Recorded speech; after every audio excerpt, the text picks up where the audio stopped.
어저께 나눈 말씀의 그냥 요지는 의인은 그 믿음으로 산다는 겁니다. 그리고 그 믿음을 신실함이라고 번역하면 더 좋다고 말씀을 드렸습니다. 오늘 제목은 악인은 그 행실로 인해 죽는다는 겁니다. 본인의 행실이 결국은 죽을 이유들이 되게 되는 것, 그게 악인의 현실이라는 거죠. 의인은 그가 믿는 하나님으로 인해 삽니다. 그러니까 우리가 말하는 믿음은 우리의 신념 또는 본인들이 알고 있는 어떤 방향성이 아니라 하나님을 믿는 겁니다. 또 하나님이 주신 믿음을 내가 가지려고 애쓰는 겁니다. 근데 반대로 의인은 그가 믿는 그것은 힘이 되는 능력들을 말합니다. 자기를 증명할 수 있고 자랑할 수 있고 또 남을 이길 수 있고 하는 힘을 말하는 거죠. 근데 그 힘이라는 것이 어느 정도 본인에게 있다가 어느 시간이 지나면 그 힘은 사라지게 되고 또 그 힘이라는 게 남에게 갔을 때는 나한테 위협이 되는, 심지어 내가 그것에 의해서 죽게 되는 일도 발생한다는 거죠. 그래서 악인이든 의인이든 뭘 믿는지가 중요합니다. 그 사람의 그게 미래고 그 사람의 운명입니다. 그래서 자연스럽게 나오는 질문이 뭡니까? 여러분은 무엇을 믿으십니까? 입니다. 또는 나는 지금 무엇을 믿고 있느냐 하는 겁니다. 하박국의 이야기도 도대체 너희들의 믿음의 실체가 뭐냐? 왜 이렇게 망가졌냐?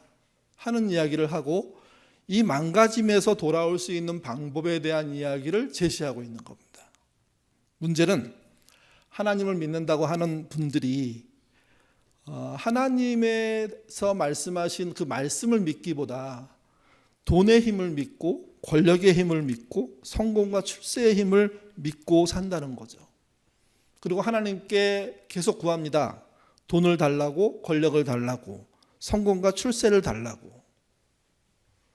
심지어 기독교인들 중에는요, 하나님을 믿지 않고 미국을 믿는 분도 있습니다. 일본을 믿는 분도 있습니다. 또 이스라엘을 믿는 분도 있습니다. 그래서 광장에 무슨 집회를 할 때 생뚱맞게 우리나라의 태국기가 나오는 건 이해할 수 있어요. 왜? 조국을 지키고자 하는 마음이라고 생각하면 되니까. 근데 성조기가 나오고 이스라엘기가 등장하는 거죠. 여러분, 이런 말이 있습니다. 이게 교회에 있는 말인데요. 모교 찬양 집회 저희 어렸을 때 아주 유행했는데 그 찬양 집회에 많은 청년들을 보냈던 교회가요, 결국 그 교회에게 청년들을 빼앗겼습니다. 왜 그러냐 하면 자그마한 교회에서 그 큰 교회 가는 찬양 집회의 그 위용들을 해낼 수가 없는 겁니다. 그러니 아이들이 조용히 빠져서 그 교회로 가버리는 거죠. 그 교회는 모교 찬양 집회를 하고 난 다음에 청년의 집결력이 어마어마해졌습니다. 또 제자 훈련을 해서 정말 건실한 신앙인을 세우기 위해서 제자 훈련은 세미나를 갔다 오고 그리고 그걸로 교우들을 가르치고 그래서 제자 훈련을 1년, 2년, 사역까지 나중에 그 전도 활동까지 전부 가르쳐 놨더니 그 교육을 받은 상당수의 사람들이 제자 훈련을 가르쳐 줬던 교회로 다 가버린 겁니다. 이런 경우도 있습니다. 서울에 있는 교회가 지방에 있는 시골에 있는 교인 몇 명 안 되고 또 주일학교 몇 명 안 되는 곳에 가서 정말 헌신적으로 교회 학교를 해줍니다. 성경 학교를 해줍니다. 여러분, 어린아이들이 서울에서 내려온 형, 누나들을 보면서 대학생들을 보면서 청년들을 보면서 얼마나 활력을 얻고 얼마나 소망을 갖는지 모릅니다. 근데 나중에 시골에 있는 아이들이 자라고 난 다음에 서울의 그 교회로 전부 몰려가 버린 겁니다. 사람은요, 좋아하는 것을 따라가게 돼 있습니다. 그러니까 하나님을 좋아하면 하나님을 따르겠죠. 돈을 좋아하면 돈을 따르겠죠.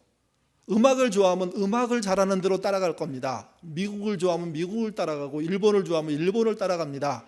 무엇을 우리가 믿고 좋아하고 따르고 있는지 그래서 중요한 겁니다. 하나님을 믿으십시오. 하나님 아니면 길이 없는 겁니다. 하나님 아니면 잘못된 길에 들어서는 겁니다.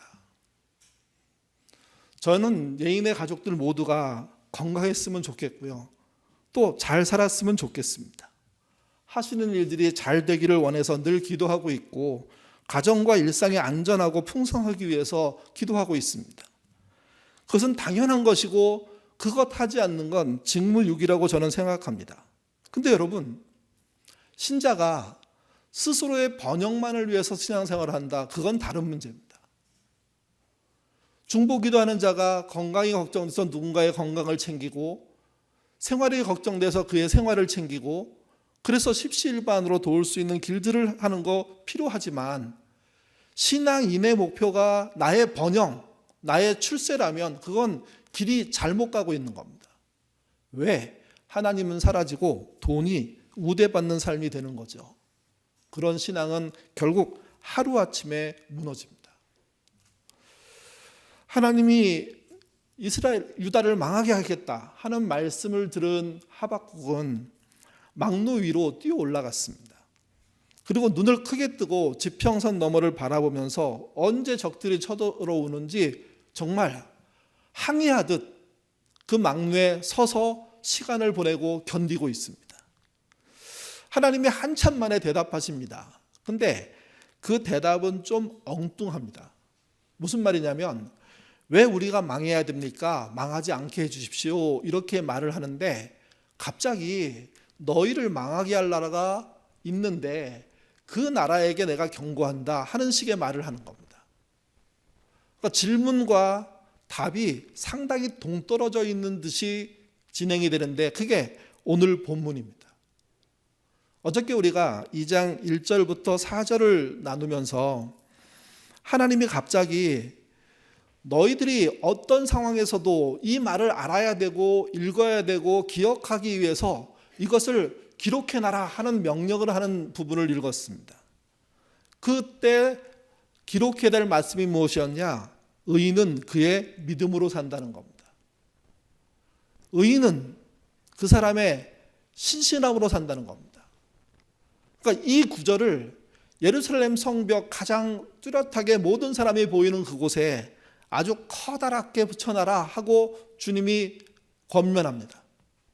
그래서 크리스토퍼 라이퍼는 뭐라고 얘기하냐면 엄청나게 큰 점토판을 만들어서 그곳에 의인은 믿음으로 산다는 글을 새겨놓고 사람들이 달려도 볼 수 있고 말을 타고 가도 볼 수 있고 어떻게 빨리 움직여도 눈에 쉽게 보도록 만들어 놓게 하셨다는 거죠.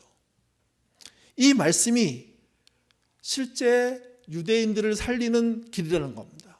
아니, 유대인만이 아니라 유대인을 공격해올 바벨론을 살릴 길이라는 겁니다. 아니, 그들만 살릴 게 아니라 우리를 살릴 길이라는 겁니다.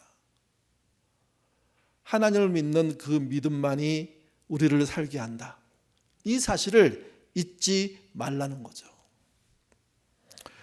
그에 반해서 앞에서 말씀드렸지만 의인이 믿음으로 산다면 악인은요 그 행실로 죽습니다.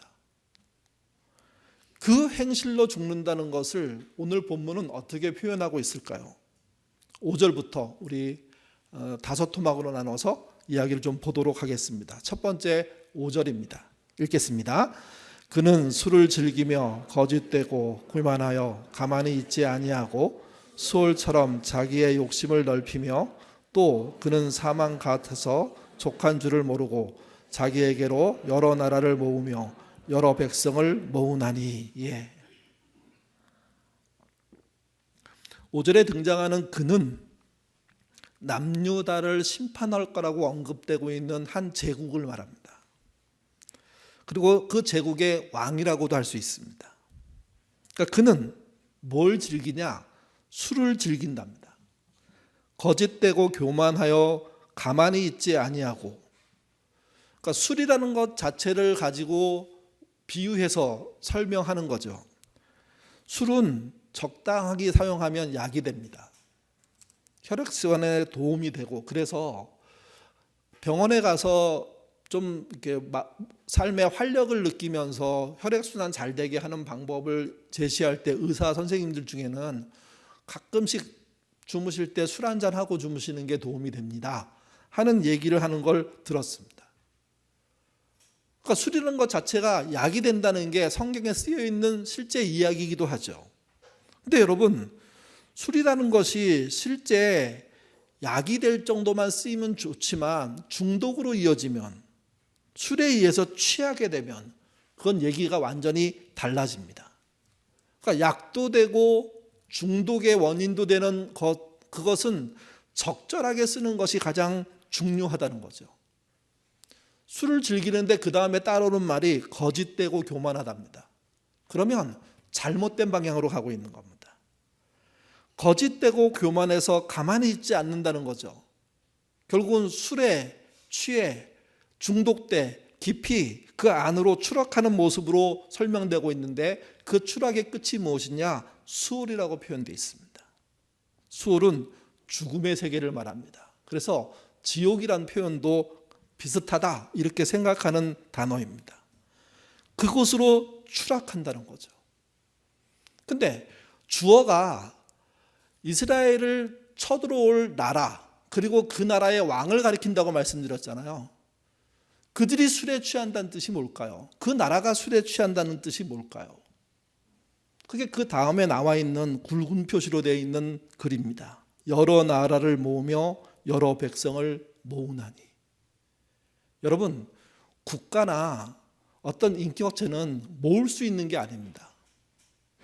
모아서 가둬 놓거나 내 것으로 만들어 놓거나, 그래서 내가 가서 도장 찍어 놓고 그렇게 할 존재가 아니라는 겁니다. 남의 나라 또 다른 사람 둘 다 그러면 절대로 안 됩니다. 근데 여러분, 땅을 소장품으로 여기고 남의 인격을 자기의 컬렉션으로 여기는 사람들이 실제 존재하죠. 국가적으로는 그것을 제국주의라고 합니다. 또 다른 나라들을 경제적으로 침략해서 그들의 재산을 하루아침에 뺏어가는 그런 진짜 못된 수탈꾼들이 존재하지 않습니까? 군사적으로 위협하고 곡물로 위협하고 관세로 위협해서 실제 상대방의 나라들이 쉽게 자기 중심으로 잘 살 수 있음에도 불구하고 삶의 기반을 무너뜨리는 이런 방식, 이런 것에 대해서 말하는 표현이 이 본문에 여러 나라를 모으고 여러 백성을 모은다는 표현입니다. 국가가 국가를 상대로 빼앗기를 하는 거죠. 개인이 개인을 상대로 빼앗기를 하는 겁니다. 이 빼앗는 행동을 하는 국가이든 개인이든 그 집단은 하나님께서 말씀하십니다. 화가 있을 거라고요. 그 화에 대한 내용이 지금부터 5개로 나눠져 나옵니다. 첫 번째가 2장 6절부터 8절입니다. 읽겠습니다. 그 무리가 다 속담으로 그를 평론하며 조롱하는 시로 그를 풍자하지 않겠느냐. 곧 이르기를 화했을진저 자기 소유 아닌 것을 모으는 자여 언제까지 이르겠느냐. 볼모 잡은 것으로 무겁게 진진 자여 너를 억누를 자들이 갑자기 일어나지 않겠느냐. 너를 괴롭힌 자들이 깨어나지 않겠느냐. 내가 그들에게 노략을 당하지 않겠느냐.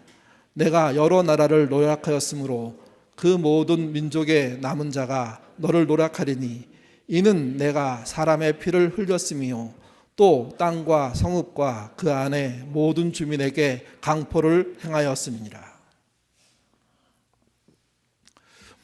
그 무리가 다 할 때 그는 여전히 바벨론 또는 바벨론의 왕을 말합니다. 그러니까 유다를 침략해 들어올 존재를 말하는 거죠. 근데 그들이 속한 무리들에 대해서 6절은 속담으로 그를 평론하고 조롱하는 시로 그를 풍자하지 않겠느냐 하고 말합니다. 여러분, 십상시라는 말을 아실 겁니다. 중국의 12세기에 있었던 국정을 농락한 10명의 환관을 말하죠. 사실 우리는 그 환관이 누군지 정확하게 모릅니다. 십상시라는 말을 알고 있는 거죠. 근데 오늘날도 국가적인 일 속에 이 환관의 역할을 하는 어떤 사람들이 등장하면 그곳에 십상시가 있다. 용산에 청와대에 십상시가 있다. 그렇게 말합니다. 그때 십상시는 칭찬이 아닙니다. 한 단어이고 또 이야기가 있으니까 속담 비슷한 말이라고 할 수 있는데 그 말 속에는 조롱이 들어 있습니다. 친일파, 그 말도 동일합니다. 아무리 미화하고 친일파가 근대화의 역할을 했다고 하더라도 사람들은 압니다. 그게 얼마나 나쁜 짓이고 악한 짓인지, 스스로 나 친일파요하고 말하기 어려운 짓인지 알고 있습니다. 여기 말하고 있는 속담으로 그를 평론하고 조롱하는 시로 풍자하게 했다는 이 말은 결국 바벨론의 왕이 그런 조롱거리로 세상에 남을 거라고 얘기하는 거죠. 왜 그러냐? 굵은 표시에 글이 설명합니다. 화 있을진저 자기 소유 아닌 것을 모으는 자. 그가 화를 당하게 되는데 이유는 간단합니다. 자기의 소유로 주어진 게 아닌데 그걸 모으고 있답니다. 5절에 말했던 일이 똑같이 벌어지는 거죠. 볼모 잡은 것을 취미로 생각하고 자기의 능력이라고 생각하고 그래서 수없이 많은 볼모들을 잡아가지고 괴롭히고 그들을 죽이고 농락하는 삶을 사는 그 자체, 그게 잘못된 삶을 살고 있는 것이라는 겁니다. 땅에 대한 개념이 많이 달라져서 지금은 땅을 많이 갖는 사람들이 부자고 권력자처럼 얘기하지만, 지금만이 아니라 고대도 그랬지만, 시편 16편 5절 6절은 이렇게 말합니다. 하나님이 줄로 재어서 준 구역이라고요. 땅을 그렇게 말합니다. 그러니까 땅을 원래 받은 사람의 소유이고 하나님은 그 소유로 끝까지 가기를 바라시는데 세상은 그걸 모으는 사람들이 있다는 거죠. 정상의 가격으로 평범한 시절에 모았다면 그래도 문제가 덜 될 겁니다. 근데 그게 아니라 빼앗고 사기치고 편법으로 불법으로 땅을 모아서 자기의 제국처럼 만들어가고 있는 이 사람들, 자기 소유를 늘리기 위해서 남의 소유를 빼앗고 있는 자들, 여기 등장하는 그 무리, 그들을 말하는 거죠. 그들의 행동은 피 흘리게 하는 겁니다. 그들의 행동은 성읍을 망가뜨리는 겁니다. 그들은 그래서 결국 하나님의 화를 당하게 됐습니다. 첫 번째 이 부분의 요약은 이겁니다. 자기 소유가 아닌 것을 모으는 자는 반드시 하나님이 화를 당하게 한다는 거죠. 두 번째가 9절에서 11절입니다. 같이 읽어보겠습니다. 재앙을 피하기 위하여 높은 데 깃들이려 하며 자기 집을 위하여 부당한 이익을 취하는 자에게 화했을진저 내 많은 민족을 멸할 것이니 내 집에 욕을 부르며 내 영혼에게 죄를 범하게 하는 것이 되었도다. 담에서 돌이 부딪히고 집에서 들보가 응답하리라. 고대에서 성공한 사람들은 높은 곳에 집을 지었답니다. 아무도 침투하지 못하게 하기 위해서. 높은 곳에, 그리고 접근하기 어려운 곳에, 그러나 그곳에 성을 짓고 아랫마을은 망가져도 자기는 견딜 수 있다는 그런 놀라운 그런 생각으로 살았다는 거죠. 그러니까 부를 지키기 위해서 노력하고 그렇게 애썼는데, 근데 이 본문이 그걸 문제 있다고 얘기합니다. 자기 집을 위하여서 부당한 이익을 취하는 방식으로 그렇게 했다면 화가 있다는 겁니다.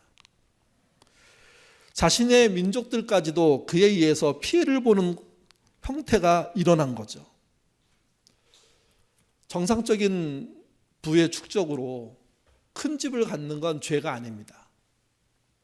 자기가 살 수 있는 만큼의 집을 갖고 거기서 행복하게 살려고 수고하는 건 나쁜 짓이 아닙니다. 근데 부당 이익을 통해서 가능한 한 큰 집을 갖고 그리고 세상보다 높은 곳에서 군림하려고 하는 생각 자체가 문제라는 거죠. 하나님은 말씀하십니다. 그런 자들에게 하나님의 화가 있다고요. 세 번째는 12절부터 14절입니다. 같이 읽겠습니다. 피로 성읍을 건설하며 불의로 성을 건축하는 자에게 화 있을진저 민족들이 불탈 것으로 수고하는 것과 나라들이 헛된 일로 피곤하게 되는 것이 만군의 여호와께로 말미암이 아니냐. 이는 물이 바다를 덮음같이 여호와의 영광을 인정하는 것이 세상에 가득합니다. 12절의 피는요, 살인을 말합니다. 불의는요, 범죄를 말합니다. 그러니까 살인으로 성읍을 건설하고 불의로 성읍을 건축하는 자는 화가 있답니다. 13절에 민족들이 불탈 것으로 수고하는 것과 나라들이 헛된 일로 피곤하게 되는 것이 하나님 만군의 여호와로 말미암는 게 아니냐. 무슨 말이냐면 불의로 살인으로 자신의 위세를 자랑하기 위해서 큰 것을 가지려고 애쓰는 사람들은 결국 불타는 것을 위해서 수고하는 사람이고 헛된 일로 인해서 피곤한 사람이라는 거죠. 근데 이걸 누가 불타는 것으로 만들고 누가 피곤하게 만들 것이냐? 하나님이 그렇게 하시겠다는 겁니다. 여기서 아무리 잘 살아도 그곳에 가면 그들은 불탈 존재를 갖기 위해서 정말 나쁜 짓을 한 사람으로, 헛된 일을 하기 위해서 피곤하게 산 사람으로 취급받을 수밖에 없는 그런 존재가 된다는 거죠. 14절에 물이 바다를 덮음같이 여호와의 영광을 인정하는 것이 세상에 가득함이라, 아주 찬양으로 유명한 구절 아닙니까? 이 구절에서 등장하는 바다의 물은요, 또 물이 바다에 가득하다는 것은요, 보편적인 일입니다. 하나님이 그렇게 만드셨고 그래서 보편적으로 바다는 물이 가득 차 있습니다. 물이 바다를 덮음같이 여호와의 영광을 인정하는 것이 세상에 가득함이라, 이 말은 물이 보편적으로 바다에 가득 차 있는 것이 당연한 것처럼 하나님의 영광을 이 땅에서 인정하지 않고 산 사람들이 당하는 그 벌은 또한 당연하다는 겁니다. 그렇기 때문에 살인으로 성읍을 건설하고 범법으로 성을 건축하는 일에 뛰어들지 않아야 됩니다. 하나님이 화되게 하실 것이기 때문에 그렇습니다. 세 번째는 15절부터 17절입니다. 제가 읽겠습니다. 이웃에게 술을 마시게 하되 자기의 분노를 더하여 그에게 취하게 하고 그 하체가 드러내려 하는 자에게 화했을진저. 술이라는 것은 앞에서도 말씀드렸지만 적절하면 약이고 그게 취하고 또는 중독이 되면 이거는 화가 됩니다. 본문에선 술인데 지금 시대로 오면 마약도 여기에 해당됩니다. 또 중독을 일으키는 모든 행동들도 여기에 해당됩니다. 취하고 중독을 일으키는 모든 행동들, 그것에 의해서 끌려가게 되면 결국 그는 하체를 드러내게 하는 수치를 당하게 된다는 거죠. 하나님의 화가 임한다는 겁니다. 중독 안에는 성중독도 있지만 성형 중독도 우리나라는 심각합니다. 마약 중독도 우리는 잘 모르지만 얼마나 크게 번성하고 있는지. 항구 도시의 마약은 너무너무 심각하고요. 강남의 마약은 어마어마하답니다. 그런 사실을 모르니 안심하고 있는 것뿐이지 실제 어떤 일들이 벌어질지 모른다는 거죠. 이런 중독은 좀 더 심각하게 생각하면 SNS 중독도 포함될 겁니다. 그리고 여러분, 유아들이 보는 영상을 통한 유아들의 중독. 저는 그 영상을 만드는 사람들, 그 그림을 그리는 사람들, 그것을 기획하는 사람들이 아이들에게 오늘은 이만큼 봤으면 됐어 라는 메시지를 줘야 된다고 생각합니다. 오늘은 여기까지야. 내일 우리 또 보자. 이렇게 연결시켜주는 뭔가 그 방법들을 개발해내야 됩니다. 판교에 사는 개발자들 또는 실리콘밸리에 사는 개발자들은 자기 자식들에게 핸드폰을 안 준답니다. 아예 못 쓰게 한답니다. 왜? 자신들이 개발하고 있는 게임과 영상이 얼마나 그 아이한테 안 좋은 것인지를 알고 있기 때문에. 그렇다면 그 개발을 하는 사람들의 기본 태도는 그걸 만들어서 돈을 많이 버는 것이 목적이 아니라 그걸 제대로 쓸 수 있도록, 유통할 수 있도록 절제하는 방식들을 찾아내고 그 좋은 머리와 그 많은 시스템을 가지고 그런 방법들을 풀어놔야 될 거 아닙니까? 돈 적게 벌더라도 좀 많이 벌지 못한다고 하더라도 아이들이 1시간, 2시간, 3시간 하루 종일 그 화면에 매달려서 그 화려함에 매달려서 다른 것 하나도 보지 못하는 상태로 크고 있다는 것 자체 자기는 못 받아들이면서 왜? 남의 집 아이들은 그렇게 하도록 할까요? 그런 곳에까지 중독이 일어나지 못하게 하는 어떤 제대로 된 역할들을 하는 그리스도인들이 왜 없을까요? 술의 중독은 마약의 중독이고, 마약의 중독은 성의 중독이고, 성의 중독은 성형의 중독이고, 게임의 중독이고, 화면의 중독이고, SNS의 중독입니다. 중독을 일으키게 하는 모든 일들은 유익하지 않은 일이니 결국 그것에 취하면 누군가는 패가망신하게 될 것인데, 하체가 드러나게 될 것인데, 그 일을 하는 자에게 화가 있다고 얘기했다면 지금 우리도 우리 시대에 중독을 일으키는 자들을 향해 일들을 하게 된 자리에 있는 사람이라면 대안을 만드셔야 됩니다.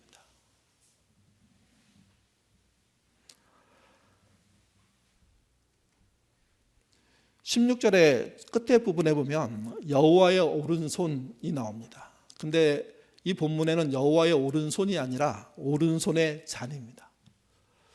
오른손은 능력입니다. 하나님의 오른손, 그 손을 우리가 붙잡는다면 그 능력을 힘입어 살 수 있다는 표현이 되는데, 하나님의 오른손의 잔이 되면 잔은 심판입니다. 오른손의 잔이니까 이 심판이 명백하고 무시무시하고 대단하다는 겁니다. 그러니까 여호와의 심판이 술을 마시게 하는 자들에게 있겠다는 거죠. 중독을 일으키는 일을 하는 자들에게 있겠다는 거죠. 여러분, 이 말을 허투루 들으시면 안 됩니다. 17절로 넘어가면 레바논의 강포라는 단어가 나옵니다. 레바논의 강포를 행한 것과 짐승을 죽이는 것에 대해서 얘기 나오는데, 이때 레바논의 강포는 바벨론이 레바논에게 휘둘렀던 폭력을 말합니다. 국가폭력.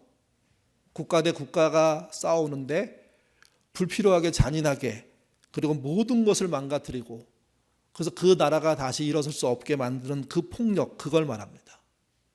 짐승을 죽이는 것이라는 것은 반항할 수 없는 존재를 죽이는 걸 말합니다. 동물의 학살도 표현되지만 사실은 사람들 안에도 절대로 대들 수 없는 연약함을 갖고 있는 존재들, 약한 존재들에게 짐승 취급하듯 공격하는 그런 나쁜 행동들을 말하는 거죠. 이런 행동을 하는 모든 사람에게 화가 있다는 게 네 번째, 이 본문이 말하는 경고입니다. 마지막 다섯 번째입니다. 18절부터 20절입니다. 읽겠습니다. 새긴 우상은 그 새겨 만든 자에게 무엇이 유익하겠느냐? 부어 만든 우상은 거짓 스승이라. 만든 자가 이 말을 못하는 우상을 의지하니 무엇이 유익하겠느냐? 나무에게 깨라 하며 말하지 못하는 돌에게 일어나라 하는 자에게 화 있을진저 그것이 교훈을 베풀겠느냐?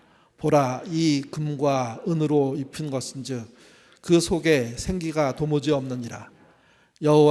오직 여호와는 그 성전에 계시니 온 땅은 그 앞에서 잠잠할지니라 하시니라.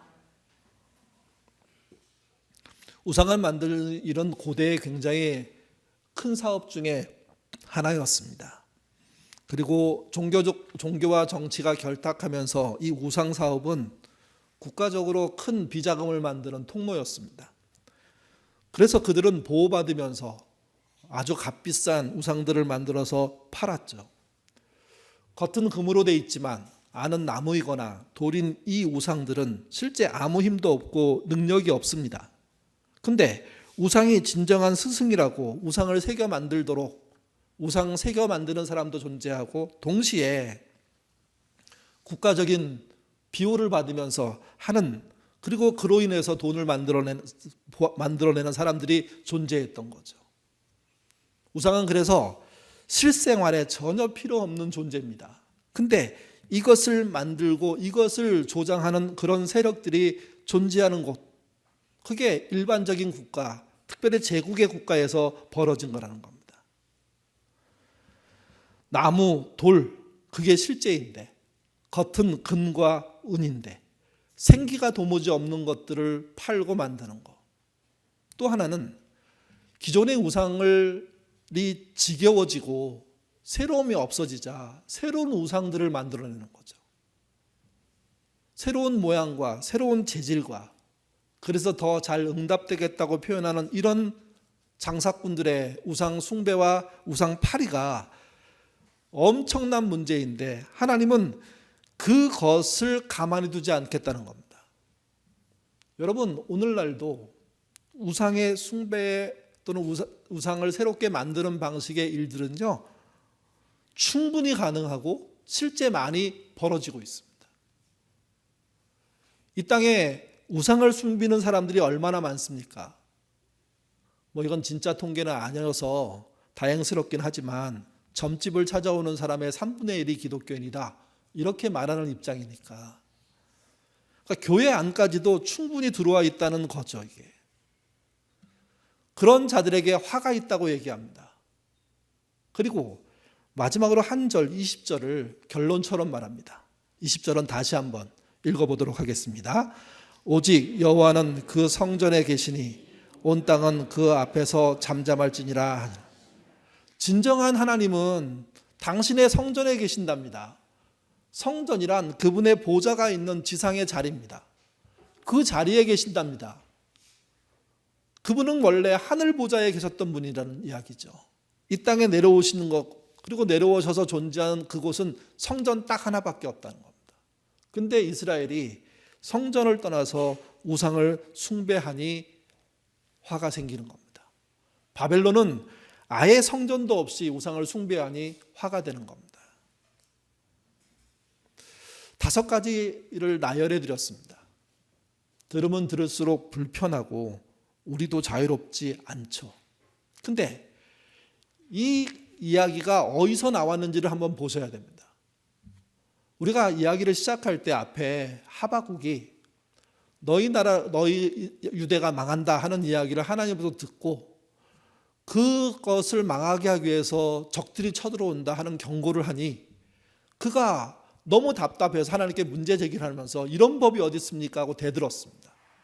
그런데도 하나님은 멈춤 없이 심판을 하겠다고 하시니까 그는 자신에게 뚜렷한 대안이 있는 것도 아닌데 성에 있는 가장 높은 망루에 올라가서 적진을 향해서 눈을 부릅뜨고 지평선 너머를 바라보고 있을 때입니다.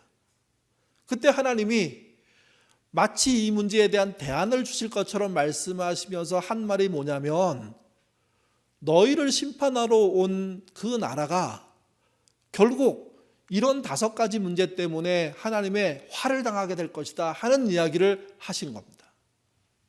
그래서 제가 어쩌면 이게 동문서답일 수도 있다는 말씀을 드린 겁니다. 하박국은 정말 원하는 답은 안전해. 다시 기회를 줄게. 다시 시작하자. 네가 그 일에 초석을 놔. 너희의 장로들을 설득해. 제사장들과 함께 정말 말씀으로 돌아가는 회개의 운동을 시작해야 돼. 그렇게 말씀하지 않고 너희를 공격해올, 무려 그것도 60년 후에 공격할 사건인데 그들이 어떻게 망할 줄 알아? 하면서 5개를 말한 거죠. 왜 이렇게 말씀을 하셨을까요? 동문서답처럼, 선문답처럼. 이 5가지의 망하는 요인, 그것도 이스라엘을 이길 수 있는 제국이 망하는 요인은 사실은 제국이 망하는 요인만이 아니라 이스라엘이 망하는 요인이기도 합니다. 경고라는 겁니다. 하박국 처음 시작할 때 묵시에 의한 경고다 이렇게 말씀하셨는데 그 경고의 내용을 제국을 멸망시키는 하나님이 뭘 보고 있는지 초점 5가지를 말씀해 주시고 그 초점에 대해서 너희들도 해당하니 그걸 고쳐라. 그리고 그 이후에 하나님은 몇 년의 시간을 주셨냐? 60년의 시간을 주셨습니다. 근데 고쳐졌습니까? 아니라는 겁니다. 성경의 경고는 그 시대 그 사람들에게 주는 경고지만 동시에 우리에게 주는 경고입니다. 우리도 오늘 본문에 등장한 자기 것이 아닌 것을 모으는 자, 부당한 이익을 취하는 자, 피로 성읍을 건설하는 자, 이웃에게 술에 빠지게 하는 자, 우상 숭배하는 자, 이 말에 대한 경고가 이거는 옛날 성경에 나와 있는 하박국 시대의 얘기구나로 끝나지 않고 나를 향하는 경고구나 하고 듣지 못하면 우리도 똑같은 일을 먼 미래 어느 시점에 당하게 된다는 겁니다. 물론 우리 교인들이 이렇게 악하게 살고 있는 거 아닌 것 잘 압니다. 성실하게 땀 흘리며 노력하는 것 잘 압니다. 거래를 하든 직장에서 임무를 맡든 또는 가게를 통해서 물건을 팔든 상관없이 정말 땀 흘리고 노력하고 잠자지 못하고 발이 붓도록 뛰어다니고 정말 마음 졸이면서 애쓰는 그런 현장들의 이야기를 하나하나 나열하면 눈물 흘리지 않고는 들을 수 없는 게 현실입니다. 그런데도 이 경고의 말씀을 들으려고 노력하셔야 됩니다. 혹시 우리가 남의 것을 빼앗으면서 부당이익을 취하면서 누군가를 죽이는 싸움을 하고 있는 건 아닌지, 나는 괜찮고 내 자식은 보호하면서 남들에게 중독을 일으키는 일들을 하고 있는 건 아닌지, 또 우상을 숭배하도록 길을 열고 새로운 우상을 개발하고 있는 건 아닌지 나를 돌아보라는 거죠. 시간이 60년이 흘렀습니다. 주전 586년경이 됐습니다. 그 이후에 다니엘서 기록에 보면 포로 기간 동안 당하는 이야기들이 나오지 않습니까? 그때 대표적인 왕이 느부갓네살 왕입니다. 그가 어느 날 두라 평야에 높이 27m, 두께 2.7m짜리 금으로 된 우상을 세웠습니다. 그리고 모든 사람들을 모아놓고 거기에 절하라고 이야기합니다. 그때 사드락과 메삭과 아벳느고, 다니엘의 세 충거라고 알려진 사람들이 거부합니다. 그들은 용광로 같은 불구덩이에 던져졌습니다. 던져 넣을 때 던져 넣는 사람들이 타 죽을 정도로 엄청난 화력이었습니다. 던지고 난 다음에 그 불 안에 떨어진 그들이 바깥에 있는 사람들에게서 보입니다. 어떻게 보이는지 보시죠. 다니엘서 3장 25절입니다. 읽겠습니다. 내가 보니 결박되지 아니한 네 사람이 불 가운데 다니는데 상하지도 아니하였고 그 네 번째 모양 신들을 세 명을 넣었는데 네 명이 있고 네 번째 사람의 모양은 신의 아들 같았다. 이렇게 설명합니다. 신의 아들 같았다는 것은 신의 아들을 보았기 때문에 같았다는 얘기가 아니라 신의 아들이 아니라면 설명할 수 없다는 뜻입니다. 그러니까 셋을 던졌는데 넷이 거기에 있었죠. 그리고 타지도 않는 겁니다. 바깥으로 나왔는데 머리카락 하나 끄슬리지 않았습니다. 느부갓네살은 충격을 받았고, 그리고 너희가 믿는 하나님이 진짜 하나님이구나 하는 고백까지 하게 됩니다. 근데 느부갓네살이 나중에 하나님의 벌을 받습니다. 화를 당합니다. 4장 32절 말씀입니다. 같이 읽겠습니다. 내가 사람에게서 쫓겨나서 들짐승과 함께 살면서 소처럼 풀을 먹을 것이요, 이와 같이 7대를 지나서 지극히 높으신 이가 사람의 나라를 다스리며 자기 뜻대로 그들을 누구든지.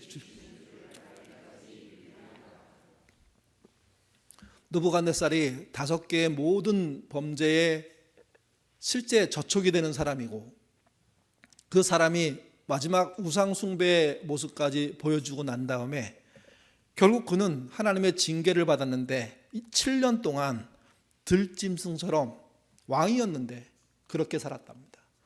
소처럼 풀을 먹으면서 살았답니다. 이 사건은 하나님이 징계하시기로 한다면 반드시 일어난다는 이야기를 해주고 있는 겁니다. 너무 우리는 믿음 하나로 천국 간다는 게 너무 강력하기 때문에, 확신하기 때문에 내가 내 목표와 오늘 얘기한 5가지의 잘못된 행동을 하더라도 나는 천국 가는데 지장 없다고 생각하는 오류를 범하는 거죠. 오늘 본문의 유대인들도 똑같았습니다. 우리는 유대인으로 태어남으로 말미암아 구원받아. 그러니 내가 유대인이 아니게 바뀌지 않는 한 나는 구원 취소 없어. 그렇게 생각했습니다. 우리나라는 그래서 어떤 어려움 속에서도 이길 거야. 어떤 제국이 쳐들어도 지켜낼 수 있을 거야. 그런데 이 사실은 역사만 조금만 봐도 그게 얼마나 잘못된 자료인지 생각인지를 알 수 있는데, 그들은 그렇지 않았습니다. 자기가 갖고 있는 신념이 이루어질 거라고 정말 단 1초도 의심하지 않고 자기 멋대로 살았던 거죠. 근데 결국 하박국 이후에 60년의 시간이 지나고 그들은 바벨론에 의해서 완전히 망합니다. 70년 이상의 포로 생활을 하게 되고, 그리고 돌아와서도 그 나라라는 존재 자체가 아주 지리멸멸했습니다. 왜? 더 이상 다시 일어날 힘을 얻을 수가 없었기 때문에. 사랑하는 성도 여러분, 우리가 보고 있는 하박국서는 오늘 5가지의 경고를 하면서 우리에게도 그 경고를 들으라고 합니다. 그 경고를 그래서 들으십시오. 자기 것이 아닌 것을 모으지 마십시오. 부당한 이익을 취하게 된다면 거절하시고 그 자리를 떠나십시오. 누군가를 죽여서 이기는 일이라면, 사업이라면 그 일 자체를 거부하셔야 됩니다. 내가 만든 것이 누군가에게 중독을 일으키는 일이라면 대안을 뚜렷하게 만들든지 아니면 그것의 보급을 중단하든지, 또 나로 인해서 우상숭배와 같은 일들이 벌어진다면 절대로 그 근원부터 없애버리는 그런 신자가 되셔야 됩니다. 예인교회도 이런 면에서의 건강성, 이런 면에서의 신앙의 그런 뚜렷한 내용들을 가져야 된다고 생각합니다. 그리고 자녀들에게도 네 것이 아니면 빼앗아 오고 모으면 안 됨을 가르쳐야 됩니다. 부당한 이익 앞에 흔들리지 마, 두고 나와 라고 말씀하실 수 있어야 됩니다. 남을 죽이는 사업적인 경쟁, 그 상태에 들어간다면, 그 사업적인 경제로 누군가 죽는 게 확실하다면 그러면 멈출 수 있어야 돼. 네가 만든 어떤 것들이 그게 중독을 일으킨다면 그런 일은 하지 않아야 돼. 우상 숭배를 하지 말고 새로운 우상을 만들지 마 라고 가르치셔야 됩니다. 그래야 하나님의 화를 당하지 않습니다. 예인의 모든 식구와 예인의 모든 자녀들이 하나님의 화를 당하지 않으시기를 주님의 이름으로 축원합니다. 기도하겠습니다. 오늘 경고가 참 무시무시합니다. 그러나 이 경고를 잘못 듣고 있는 건 아닐까 하는 두려움도 솔직히 우리 마음속에 있습니다. 나는 확신하고 옳다고 생각하는 일도 자세히 들여다보고 따져보면 악한 일인 경우들이 있습니다. 그때 얼마나 당황스럽고 힘든지 모릅니다. 주님, 우리의 지혜가 정말 오늘의 말씀에 있는 내용들처럼 하나님이 하지 말라고 하신 그것이 무엇인지 알고 그 길로 가지 않는 신자 될 수 있도록 주님 인도하여 주옵소서. 유다는 하박국에 임했던 이 5가지의 경고를 제대로 잘 이해하고 따랐더라면 제국에 의해서 망하지 않았을 겁니다. 하나님은 그들을 보호하셨을 겁니다. 그런데 유다는 그런 실력과 능력이 없었습니다. 대한민국의 미래 역시도 사실은 우리의 국방력으로만 지켜낼 수 있고 한미 우호 관계로만 지켜낼 수 있을 것 같다고 생각하지만 실제는 그렇지 않은 겁니다. 우리가 하나님께 합당한 민족인지, 한국에 있는 교회들이 하나님 보시기에 참 기쁜 영광을 돌리는 존재인지, 그것이 우리의 미래를 좌우한다는 게 성경의 이야기입니다. 민족을 사랑한다면 그래서 남의 것을 뺏지 않는 삶을 살게 하옵소서. 정말 부당이익이라는 것 앞에 눈 감고 한 번에 큰돈, 목돈 마련하겠다는 식의 삶 살지 않도록 인도하여 주옵소서. 남을 죽이는 삶, 빼앗는 삶 살지 않게 하옵소서. 나도 중독에 빠지지 않고 남도 중독하게 만드는 그런 잘못된 사회 만들지 않게 하옵소서. 그리고 무엇보다도 주술과 우상을 멀리하게 하옵소서. 아니, 보이는 족족 이 땅에서 사라지도록 일하는 그런 신자 될 수 있도록 주님 이끌어 주옵소서. 이것이 우리가 살 길입니다. 또 우리의 자녀들이 살 길입니다. 우리의 자녀들이 정말 활기차게 살 수 있는 믿음의 터전들을 우리가 만들어 놓고 세상을 떠나는 그런 신자 되도록 인도하여 주옵소서. 또 우리의 자녀들은 부모들이 애쓰는 그 하나님 앞에 선한 노력들을 잘 이어가게 하셔서 그래서 교회가, 그래서 신자가 세상과 다른 면이 있는, 세상을 치유하는 능력이 있는, 세상을 바르게 세울 실력을 갖고 있는 그런 존재로 세워지는 것이 우리 자녀들에게 이루어지도록 인도하여 주옵소서. 마지막으로 기도합니다. 300여 명의 예인의 식구들에게 함께 하시고 그들이 하나님의 화를 당하지 않으며 하나님께 칭찬받는, 그의 믿음의 신실함으로 구원받는 그런 주의 백성들 되도록 도와주시옵소서. 감사하며 예수님 이름으로 기도드립니다. 아멘.